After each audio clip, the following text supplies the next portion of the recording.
Mate, did we watch a thing this week? Yeah, we did.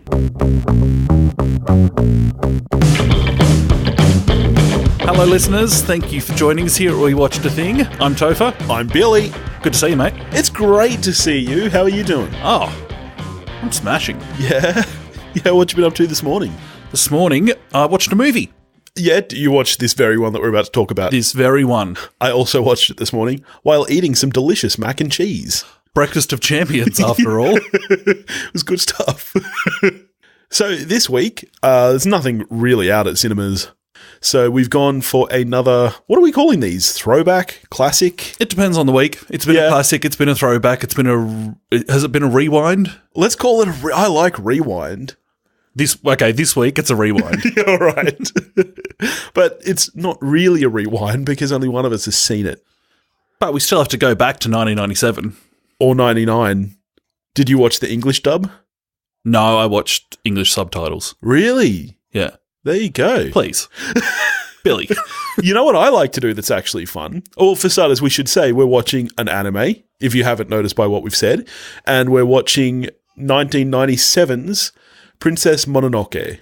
You know what I actually find is fun? Is to watch the English dub with the translated subtitles on it. Oh, yeah, and spot the difference. Yeah, because it's especially with a lot of anime and stuff, the Japanese language is very, very literal. Like, if you just watch the Japanese version and read the subtitles, it's easy to think that the dialogue is really wooden. But then when you watch the English dub, it can sometimes be so different and so over the top. So I like to do both and kind of see the intention as somewhere in between. Yeah, right. Yeah, it's fun. You should try it sometime. So, Princess Mononoke was written and directed by Hayao Miyazaki of Studio Ghibli. It was released in Japan in 97 and the US in 1999. It was the highest grossing Japanese film of 97 and held the box office record for Japanese-made films until Spirited Away took that away in 2001. So this was one that I had seen and you hadn't. What did you think? So we spoke briefly yesterday. You quizzed me about where my expectations were for this film, and they were high. Yeah. Now, as we've said before, you're not a gigantic anime watcher. No. You've enjoyed some of the stuff you've watched. Our very first throwback episode was Spirited Away, which is higher than this in the top 250. Spirited Away is still the highest animated film. Yeah, how did you feel after watching it? I was thinking I may well love this film. I like this film. Okay. There's some things narrative-wise that don't hugely work for me. Yeah, okay. But I found it an enjoyable experience for sure. Okay, let's talk about the narrative things that you weren't a huge fan of. So the story follows a prince from a kind of forest town who is attacked by a giant demon. He protects his village, kills the demon, and ends up taking on the demon, who used to be a god, we find out, ends up taking on that curse and goes to the west, searching for the origins of the curse to try and cure himself. So, right off the bat, yep, I was like, okay, this thing, which has been referred to as both a god and a demon, a god who's kind of become corrupted and is now a demon, gets taken down by an arrow. Yeah. And I was like, piss weak, to be honest. Yeah, but he got him in the eyes. Oh, it's a good shot. Props to our hero. It's a good shot. But I'm like, come on. You're a demon. It was funny, I don't know if you like I don't actually know whether you're a huge gamer of I don't think you do play a lot of games. No. But for example, I know that you were a fan of Ocarina of Time back in the day. Yeah, 64 styles. Yeah, and when I was watching this morning, rewatching it, it was really reminiscent of things like that when you'd have your boss battles and, it would be, for example, like a big spider or something, but it would have glowing eyes and you'd instantly be like, I know where I need to hit this thing to take it down. Yeah. And that's what rewatching that scene was like. I was like, he knows what he's doing. He's played Zelda before and he sees this beast's glowing eyes. He's like, if I hit that, he dies. And he was right. It's bang on. Yeah. I actually didn't mind that just because I guess I'm more familiar with that kind of, I don't know what you'd call it. And then, so from that, our hero is... He's got grayscale. Yeah. He's told by a village elder that he's going to die. Yeah, in a horrific manner too. She talks about it splitting apart his bones and And this happens so early. We don't know. It's the opening scene. I love that in this film you get straight into the action. The very first shot of this film is that demon boar walking through the woods before we even see our hero. Yeah. My only beef with that then is that when we find out that this guy's going to die, we've got no attachment to him yet. So I was like, that sucks for you, but I don't care about you yet. See, I kind of like that from a narrative perspective because we're so used to that kind of storytelling format where you've got your first act, your second act, your third act, and something like this would usually come at the end of the first act to spur the adventure on. And I really like that in this instance, it's the very first thing that happens straight up, and we don't have that attachment to him, and we go on this adventure with this guy that we don't know anything about. I like that. Love the character design of the village elder. Yeah. She was cool. As we said in our Spirited Away episode, I mean, Miyazaki is an animation genius. Studio Ghibli have done amazing work. The design on everything. I loved the design of the boars, the wolves, and I loved the design of the kind of oxy deer type thing that our hero Ashitaka, like, it's essentially his kind of companion animal, really. It's more than just how a cowboy would use a horse. It's his best friend. Yeah. I was thinking about Artax. Yes. Never-ending Story. I was like, and immediately as soon as I thought that, I was like, uh-oh. Something bad is coming for this thing. Yeah, I love the design of all of the creatures and characters. One thing I like about this film is that it doesn't bother explaining things like, why doesn't he ride a horse? Yeah. Who cares? Is the answer. Yeah, you don't need to know the backstory of how he encountered this creature and why they're so close. You don't need that stuff. That's why I love that we start straight with the action. We don't start seeing him be born and know his backstory and why he's kind of special. We don't know. That's great. I'm not even sure that I knew until I read something, until I looked at the blurb on IMDb or something after I'd watched the film. I'm not convinced I even knew he was a prince. Yeah, it doesn't actually come up a lot. I think maybe at the very start they might make a passing mention to it. But it doesn't matter. No. Like, it doesn't matter that if he's a prince or if he's just honourable young gent of the town. Yeah. Another thing where I like the lack of explanation in this a bunch.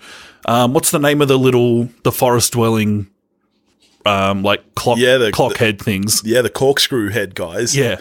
Like, what are they? Forest spirits. Yeah, they are what they are. Yeah. Go with it. So not too far into his adventures, he runs into who I think is the most interesting character in the film, the Lady Eboshi. Yes, who is, I guess, our main antagonist of the film. But also, she cares for lepers. Yeah. And she's liberated a bunch of prostitutes. And the women in that village are super empowered. They've gone from being prostitutes to being fairly central characters in the story who are pretty good with rifles. Yeah. Like an army attacks their town. Yeah, all the men are away and they pop some of this. Yeah, she is an interesting, and that's one of the things that I really love about Miyazaki in general, and in particular this film, is that there are shades in the characters. Even our hero, he does some questionable things at points. So our main antagonist as well, what we don't like about her, which is something central about the film, is this imbalance between the environment and industry. Yes. Obviously, the central theme of this film is all about environment and, the evolution of industry. And yeah, I really love that juxtaposition that you're kind of not expecting at the start of this film, where we're coming from this small village and we've got forest gods and demons, and then all of a sudden there's rifles and guns. And which is weird it's weird. And at first, at least, they're kind of very basic weapons. But then you see them developing pretty much what looks like regular rifles. And yeah, I actually really love that juxtaposition. How did you feel about that? And do you feel that the messages in the movie are perhaps too preachy? because it's something that we're not really used to from particularly animated films to have. Although I guess these days you look at films like WALL-E, for example, which similar themes. And this is more recent than Fern Gully, the inspiration for Avatar, of course. I think you mean the first draft of the script for Avatar. Quite right. More than inspiration. I don't know. It did get put into a blender along with Dances with Wolves. At some point, we should probably talk about Princess Mononoke herself. Well, certainly in the English dub, she's not referred to as Princess Mononoke. Is she in the Japanese script? Because Mononoke is not a name. It's actually a Japanese word that means kind of monster or spirit, for example. I didn't find that out until afterwards when I was reading about it. In the film, she's Sun, who was a person, now kind of possessed by a wolf spirit. She was a human, I guess, who was abandoned and adopted by a wolf spirit. Yeah, but that's not going to stop our hero having a crack. He's pretty keen on her right from the get-go. He doesn't even give it much time to breathe. I know. He's like, come on, you're a human. She's like, she just said she's not. She's just like, he's never even like met this person, and all of a sudden he's basically sacrificing himself to save her because, as he says, you're beautiful. My least favourite moment in the film. When he says that she's to got her? a knife to his throat. Why she hasn't killed him yet is kind of a mystery. And then he says, you're beautiful. And she is like, oh, well, geez, I won't kill you then because... Yeah, but it depends on how you interpret the word beautiful. I think that what he's saying there is that, like, her aura and her spirit and her intentions are beautiful. I don't. and she should have been like, you're a creeper, and plunged the knife into his throat. Yeah, maybe. I did not buy her reaction to that at all. Yeah, I guess that's fair. Like, oh, okay. I accept that you're a wolf spirit. No, wait. You're hot. But the wolves in general, I totally dig. Oh, yeah, and I love the introduction to Sun when he's looking across the water and she's there, like, sucking the bullet out of the other wolf and she's got that blood dripping down her cheeks. Like, It's a pretty great introduction to a character. It is. What do you think about the animation style in this? Oh, I dig it. Yeah? Yeah. I mean, do you think it's evolved much since then? Like, this doesn't really look that different from Spirited Away, which was 4 years later. Yeah, like if I had to pick between them, Spirited Away. Yeah, so the entire thing, of course, was still done by hand. There's, I think, about 10 minutes worth of computer-generated imagery, but it's blended with the 2D and used to, I think some of the effects of the kind of evil aura around his arm and stuff, I think mayhaps have been CG. I just love that even Miyazaki really thinks about story. And I just, like, when I was studying animation, one of the first things we were taught is think about the point of animation. Like, why would you make this as an animation as opposed to a live action? Because in animation, you can do things that are, even with CG and stuff, impossible with live action and more forgivable too. Like, particularly in the fantasy realm, you can get away with things that, even though CG looks great now, it still takes you out of that realm of possibility. And I just love that this is a story that, to me, this is the only medium for it. Like, I could not see a live action remake of this film working no matter how well it was made. It just wouldn't have the same feelings for me. This is not, I remember we talked about this with Spirited Away, and I'm, again, just certain that I don't get as much from this film as its home audience does. Yeah. Like, there's things that I'm watching it, and you just have a feeling that there are things here going over my head. I don't know how much that impacts story, and then indeed your overall enjoyment of it. I would certainly be interested to talk to someone who fully gets this movie. Yeah. Just have a conversation about, oh yeah, this is representative of this and this feeds into our culture this way. I just think it would be fascinating to know, what am I not getting out of this movie? Like, as much as, and I did enjoy it, but yeah, I'd just love to know more about it. Yeah, yeah. Well, I think Miyazaki, even more than story, he puts so much thought into theme. And I think, we watch this movie and we see a lot, obviously, about environment, industry stuff. But I was reading that at the time it was praised for its themes around disability due to the subplot with the lepers, which to me, watching this film, is such a small part of it. Maybe it's more culturally relevant in Japan. I don't know the history well enough, but yeah, so it is interesting to think about those kind of things that really resonate for others that as Westerners we obviously miss. I kind of dig any film and any story where I inherently cheer against the humans. Yeah. I don't know why. I don't know what that says about me. But any time where I'm like, get him, wolf! I'm just into it. And the wolves and the boars in this movie are so boss. Like, the design of them and just their voices, their actions, they're so cool. Of course you're rooting for them. Yep. Even, when we first meet the boars, then big ugly ass boars are one of those animals, like an eel, that I think most people, your immediate reaction is to not root for them. Yeah. But then when we meet our, lowercase g god boar, he's just cool. Yeah. And Mother Wolf in the English dub is voiced by Gillian Anderson. Oh, even better. As I know you're a huge X-Files fan, mate. I've seen several episodes. Watch X-Files, dickhead.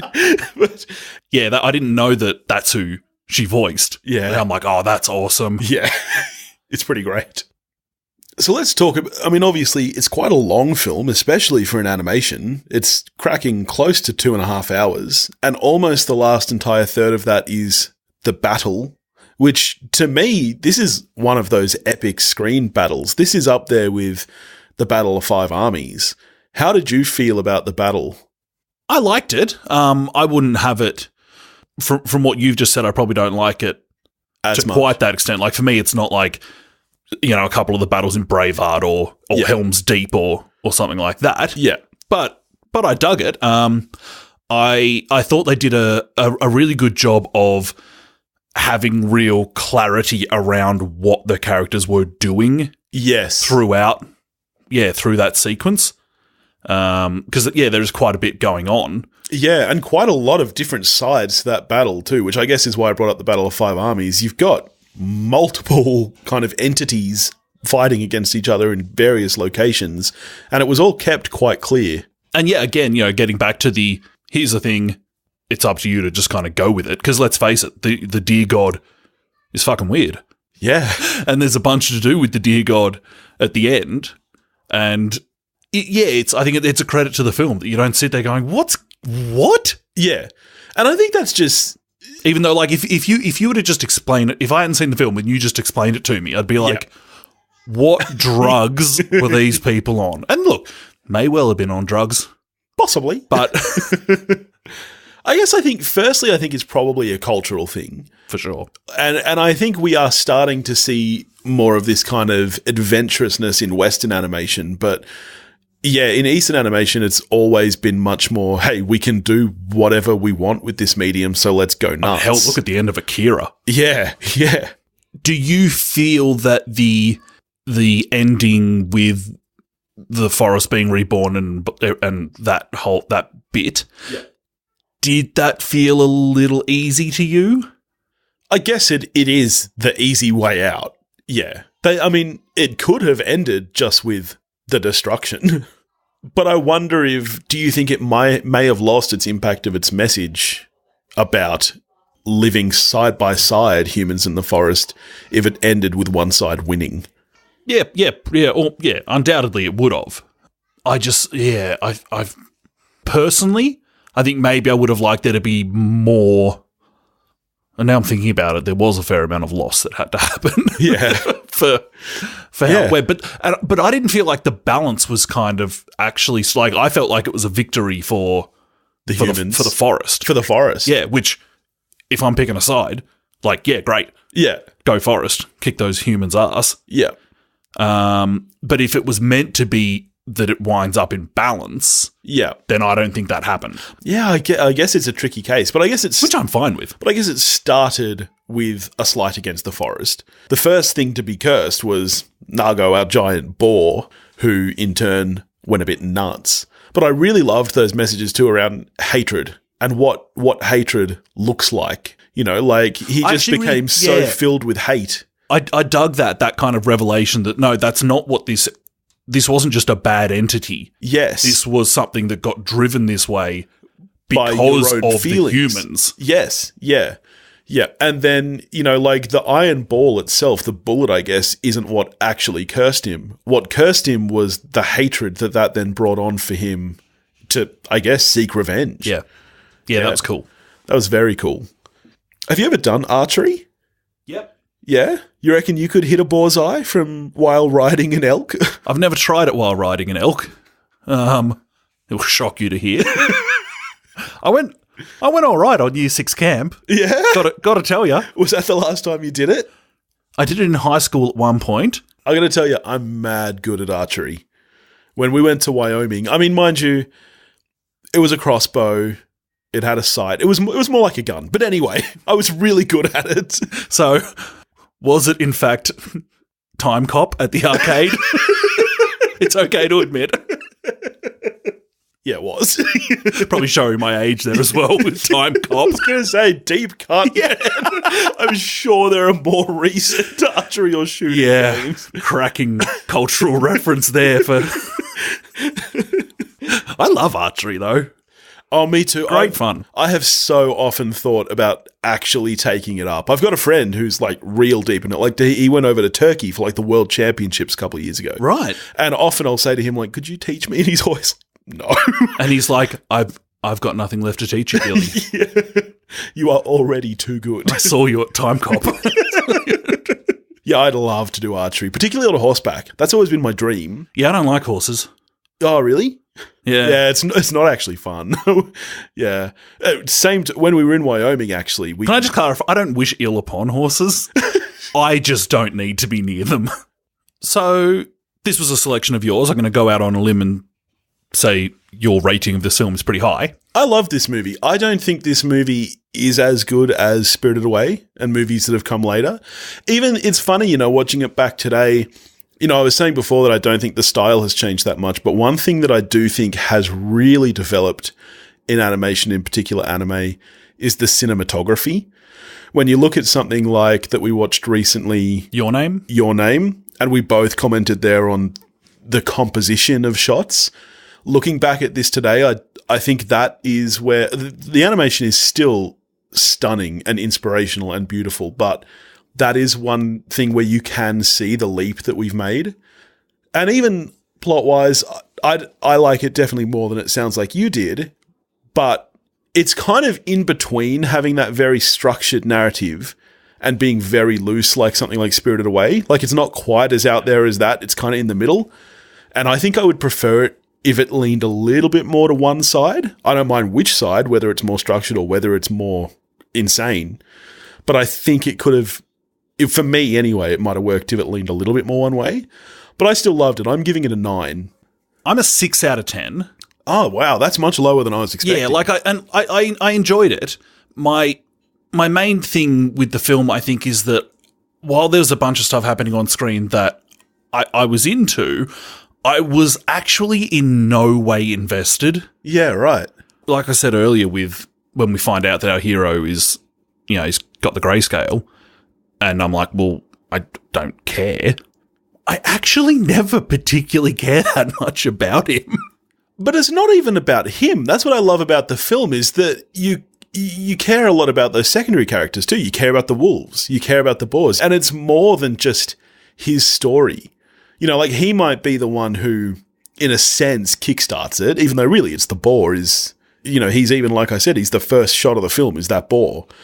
But yeah, I like the fact that I don't feel like you're supposed to care that much about him. Well, just it doesn't give me an into the events. Like, I'm looking at all these events and stuff that are cool, but what impact do they have on me? The answer is not that much. Yeah, right. Because for me, there aren't really any. So you don't care about nature?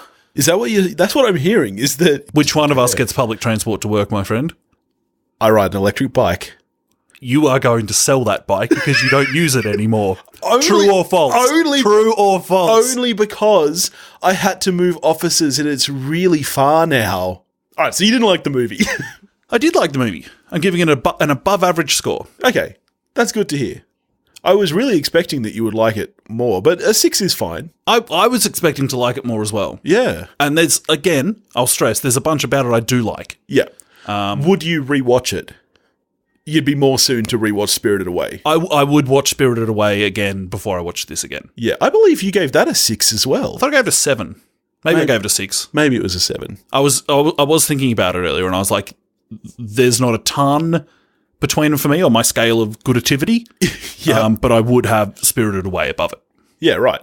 Yeah, cool. Now I need to get to Howl's Moving Castle. We'll get to it one day. I mean, there's plenty more anime that you haven't seen that will come back in a throwback at some point. What are we going to do next week, buddy? Next week, we got 2 films coming out next week. That's right. We've got Spike Lee's new one, BlacKkKlansman. Yep. And a film that the star and director have already disowned in The Meg. So 2 great films. Is what was No, actually, I have to say, in anticipation for BlacKkKlansman coming out, I picked up the book and I've been reading it and I've been churning through it. Been reading it? I've been listening to the audio. But it's the same thing. It's read by the author, mate. Not the same thing. It's like he's reading me a bedtime story. Yeah, but just say you've been listening to it. Well, what difference does it make? Well, if it makes no difference. So am I? But if it makes no difference, why are you kicking up a stink about not saying listened? Well, because I don't think reading needs your eyes. So for those of us without difficulties with sight, I would say that yes, reading is its own thing. The point is, when am I meant to read, mate? I've got a kid. I don't know, when you're on your electric bike. That's when I listen to audiobooks. Anyway, and I have to say, it's incredible. It's definitely my most anticipated film of the year so far, based on how good the book is. You know what's greener than an electric bike? Just a bike. Yes, but that also involves me to be less fat. No, that would cause you to be less fat. Oh, I don't know, mate. You try going up them hills. No, I'm good. I'm in a very hilly area here. It's very hilly between here and work. Is it? It is. Okay. We do live in a hilly town. We do live in it. Like, it's not San Francisco, but it's fairly hilly. It's much hillier. It's less hillier. Have you been to San Fran? I've seen pictures. It's very, very And I've seen The Rock. Yeah, We're going to get so off track this episode. Yeah. Anyway, thanks so much for joining me this week, buddy. As always. Been a pleasure. It's been beautiful. And if you want to get in touch with us, you can do that at wewatchedathing.com or at wewatchedathing@gmail.com. You can find us on Facebook, Instagram, and Twitter, all under the handle at wewatchedathing. And until next time, go watch a movie. See you.